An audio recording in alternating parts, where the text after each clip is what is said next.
When gold starts getting this much attention, it is not always greed. Sometimes it is fear, wearing a shiny suit. And that is the message investors need to understand right now. Because gold does not have to be the fastest moving asset in the market to be the most revealing one. Sometimes oil makes the louder move. Sometimes stocks tell the bigger headline story. But gold often tells you something deeper. It tells you how much trust the market still has in the system. And right now, that trust is being tested. Why? Because the world is dealing with a conflict sitting dangerously close to one of the most important energy choke points on the planet. Around one-fifth of global crude, oil products, and LNG normally moves through the Strait of Hormuz. And that matters because when a route that important starts looking unstable, the market does not just price war.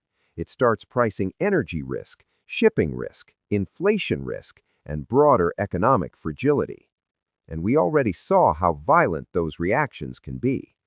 Reuters reported that during one of the major March shock days, oil surged sharply as the Iran war jolted global commodity markets, with Brent later pairing gains but still settling about 7% higher on the day. There's another clue in that story, too. Goldman Sachs said in early March that traders were pricing in about an $18 per barrel real-time conflict risk premium in oil. That's a big signal, because when traders start paying up for protection in oil, they're telling you the market is no longer comfortable with the old assumptions. They're telling you the world suddenly feels less predictable. And that's exactly the kind of environment where gold starts to matter more. Not because gold automatically goes up every single day, not because every investor suddenly becomes a gold fanatic, but because gold becomes part of the conversation when people start asking a deeper question. What do I own if the calm version of the market starts breaking down? That's the real warning signal. Gold is not just about inflation. It's not just about war. It's not just about central banks. It sits at the intersection of all three. If conflict risk stays high, investors worry about supply shocks. If energy prices stay unstable, investors worry about inflation.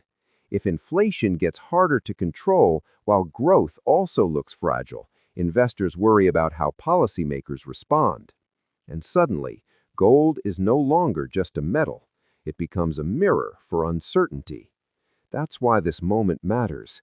CNN argued that Iran was effectively holding the world economy hostage through Hormuz, which captures the broader market fear, even if the wording sounds dramatic. Because when one narrow route can shake confidence across energy, shipping, and trade, markets stop feeling normal very quickly. And once markets stop feeling normal, money starts looking for safety in different ways. Some of it goes into cash, some of it moves into defensive assets, and some of it starts paying more attention to gold, because gold tends to matter more when people feel less certain about what comes next. That does not mean gold only rises in a straight line. In fact, messy markets can produce messy moves. Reuters reported that on one of the major Iran war commodity shock days, oil soared while gold dropped, which is a useful reminder that stress can hit different assets in different ways at the same time. But that does not weaken the gold story. It actually makes it more interesting, because gold is not valuable as a signal only when it is exploding upward. It's valuable because it tells you when investors are no longer relaxed. And that's the part most people miss.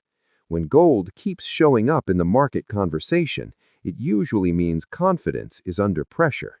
Confidence in stable energy flows, confidence in smooth global trade, confidence in inflation cooling cleanly, confidence in policymakers having an easy solution. So the big question is not just, is gold going up? The bigger question is, what is the market so nervous about that gold even matters this much right now? And the answer, at least for now, looks like this: war risk, energy risk, inflation risk, and uncertainty about how the global economy absorbs all of it. So no, gold is not just moving. It is signaling. It is telling you that money is not fully comfortable. It is telling you the market is still looking over its shoulder. And in a world where one narrow geopolitical choke point can shake oil, gas, trade, and inflation expectations all at once, that warning should not be ignored.